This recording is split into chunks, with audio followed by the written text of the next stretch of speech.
I think if you think about how quickly people went from that, like the riding horses and shooting things off a horseback, which was like, you know, obviously the Mongols, that's how they did war. So that's the 1200s, right? So like, that's not that long. That's 800 years ago. If you think about the pyramids being 5,000 years ago, from 800 years ago to now, from 800 years ago to horseback, drinking horse milk with blood mixed in, because that's how you're going to stay alive when you're on this long campaign. Crazy. To get in a train and it goes 500 miles an hour. To get on a plane, you fly to another country. That's only 800 years. Imagine if they had achieved that the way like the Mongols were, but they did it like at 4,000 BC. Right. 6,000 BC. I gotcha. And we have thousands of years of people figuring things out in a different way than we have. Right. They're using stone. What did they have electricity? What kind of knowledge did they have about life?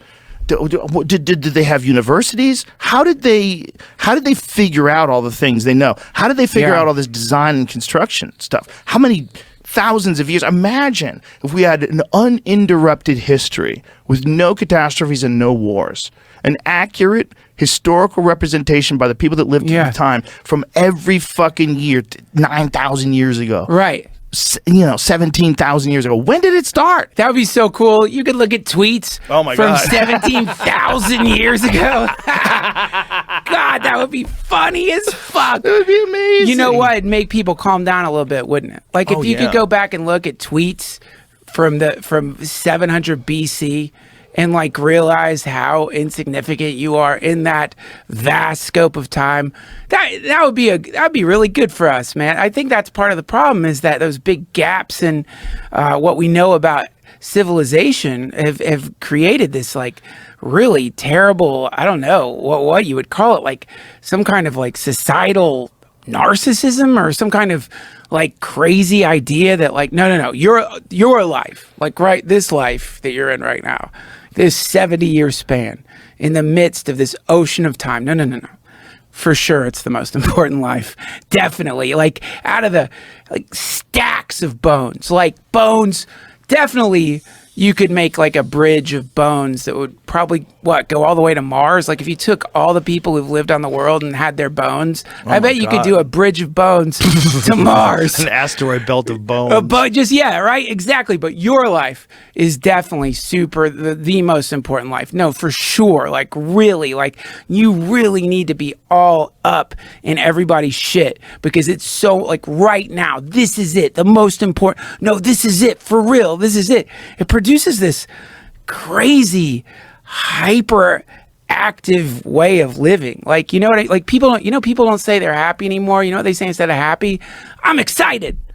You don't even say happy anymore. It's like excited means you're happy. I'm excited.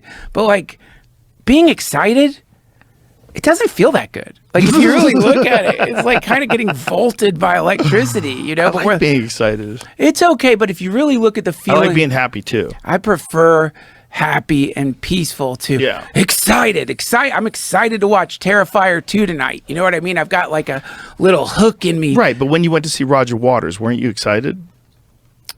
Yeah, of course. I mean, I'm not saying... That's what I mean. I'm not saying it's bad. I'm just... I like being excited. I mean, fuck. I love being excited. It's fun. But it shouldn't be like the... For me, I don't want that to be the number one thing I'm going for. Like all the others... Right. You know that thing that happens after like, I don't know, day 6 of a successful vacation? You know what I mean? Like where you're like, and obviously you're like, that's not excited. Like I wouldn't call that excited. What I like that too. That's a nice thing. That's my favorite. The best. I used to hate vacations because I used to freak out and say, I gotta work. I should be working. Yeah. I should be working. I'm not working. This is stupid. I'm getting behind. Yeah. So dumb. So dumb. But you need a break off of stuff. You need even if it's like a little break, like a yoga class, something. You need a break where you're not thinking about the day. Something takes you out of it, where you're not in the day-to-day grind all the time. Yeah. And you can find things. You know, for some people, it's a game they play. Maybe they play tennis with their friend.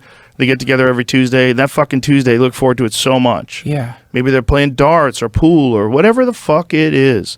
You need a break. That's why those activities exist. They don't exist because people are like fucking fruitless and lazy and they don't want to be productive. No, they exist because like people have always found merit in things that allow you to put yourself in a different state of mind. And whether it's hypnosis or exercise or a fucking game of chess, whatever it is, like we value those things. Sure. Those are important. Aren't they the most important? No, well, I don't know the most, but they're super fucking important. And I think we think of them frivolously. The problem was like things like video games, because video games can be insidiously addictive because in many ways they're more stimulating than real life.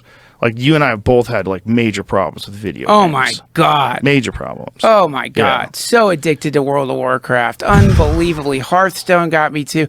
I have managed though to only play video games for like 7 hours a day now.